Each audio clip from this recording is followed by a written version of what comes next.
black garlic mayonnaise, mustard, creme fraiche, some potato chips, and leeks. Take them, put them on the sandwich, and just eat it almost like a sandwich. You can use a knife and fork if you'd like.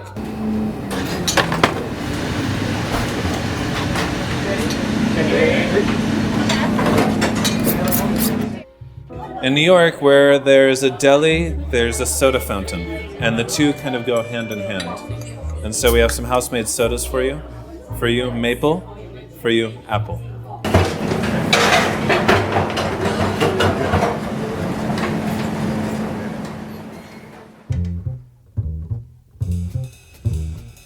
Beforehand dinner, it's almost like an excuse for us to meet with our friend, to get together. And here we are, we're spending like 4 days together from morning to night. We have, lunches and dinners together, we work together, we go for drinks together.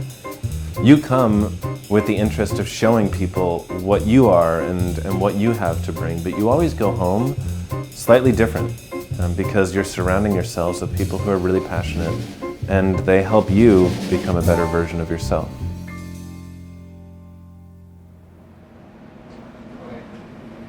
Decaf, but they didn't have decaf.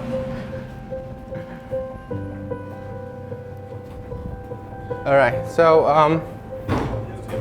service team. So we're just gonna go through. We have a whiteboard ready if you want to write something. This time around, with 11 Madison Park, I think the highlight is on the experience, the dining experience, to change the perspective of, I'm coming for the food, the cuisine, but I'm coming for the whole entire experience. I think will also play a very important role. This should be a six hands dinner. Yeah.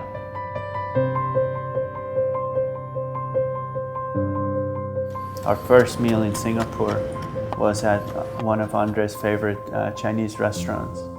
And we had this dish, lo hei, and we saw it at the other table and people were getting up and we're like, whoa, Andre, what's going on over there? And he's like, oh, this is lo hei, this is for Chinese New Year.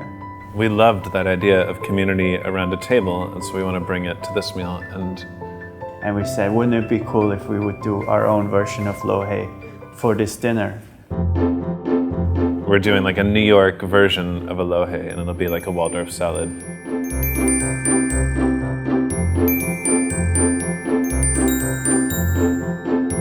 The last day of the Chinese New Year that we have the lo hei, and it still makes sense in the New York Times, right? So yeah, exactly. Well done. And so we want the guests to have fun. We want them to experience delicious food in a beautiful room with refined service, but we want them to have a good time and we want them to feel like they're a part of this beautiful relationship that we're forming. But you gotta make a mess.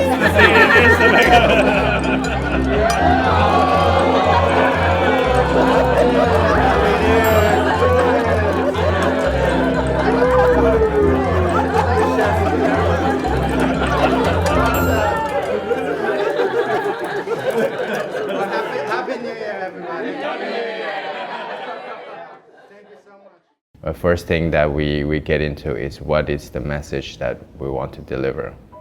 What is the philosophy? We study each other's philosophy.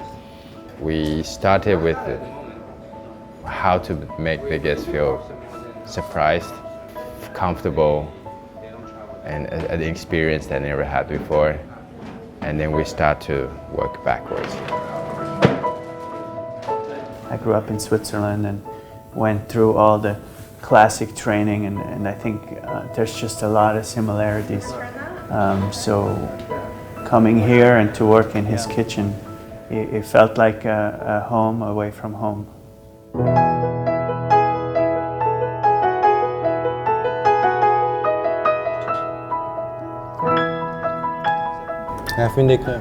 Duck blood you don't have? No. Can you get pork blood? No, no blood in Singapore. Really? Our job is to make sure that what needs to be presented for 11 Madison Park is presented 120%. human blood. While we can't recreate what it would be like to eat at 11 Madison Park, the idea is to bring a little bit of who we are and then adapt it a bit to where we go. We all sign the menu. Yes. So all the menu for the guests, and then we're just gonna serve it this side. So like that. So when they flip over, they have the menu and they have everyone signed on it. And they had this a date. I love Singapore. I love the people. I love the energy. I love the pace of the city.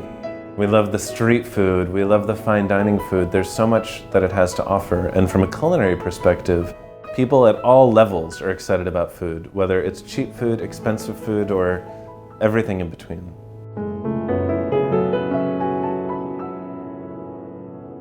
Today, as chefs, we are also open and we share our philosophy or our way of doing things in a way that when I was coming up in the kitchen was never that way.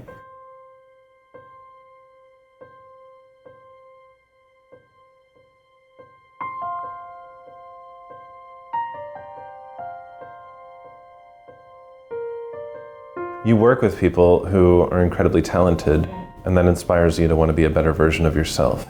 We've talked a lot this week about taking risks, a lot this week about the idea that if you want to do something great, you need to be prepared to fail.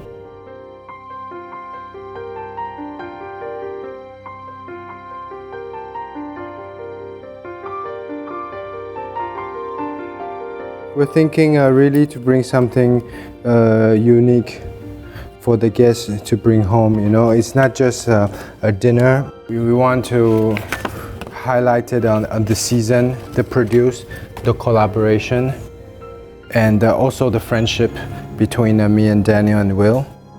They will remember the evening that we spent together.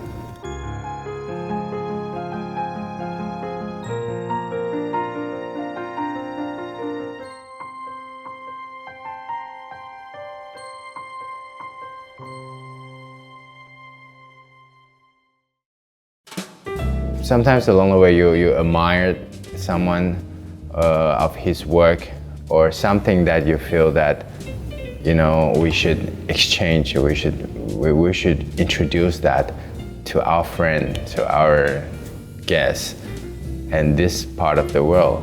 And that's when the Four Hands dinner come along.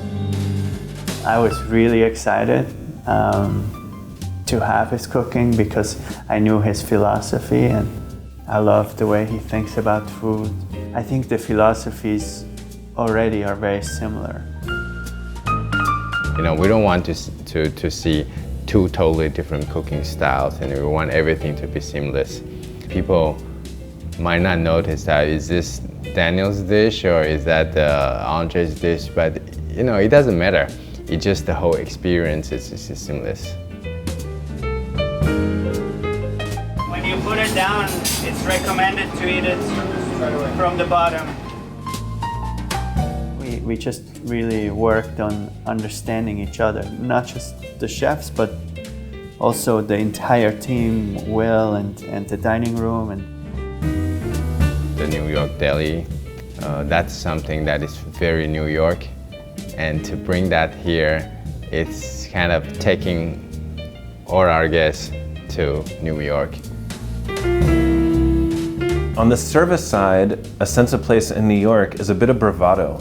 There's a grandeur to it. Our dining room is big. New York is kind of like the home of the maitre d' back in the day, and so we like to be a little bit louder, a little bit looser. We like to bring a sense of theatricality to the experience and really work to make our guests feel at ease and at home and maybe roll up their sleeves and enjoy it a bit.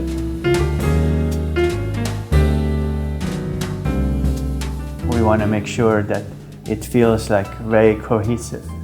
It's a box. It has 4 chocolate bars in it. The packaging is with our leaves, and then we have a card where there's 4 animals and the 4 leaves. And basically it's cow's milk chocolate. It's milk chocolate. One with cow's milk, one with goat's milk, one with sheep's milk, and one with water buffalo. And so the guests have to choose which one is which, and then they, you know, it's not so serious, but I think it's going to be fun. I think this is the good meal. I think so. People aren't going to really remember everything they eat, but what they will remember is how we made them feel.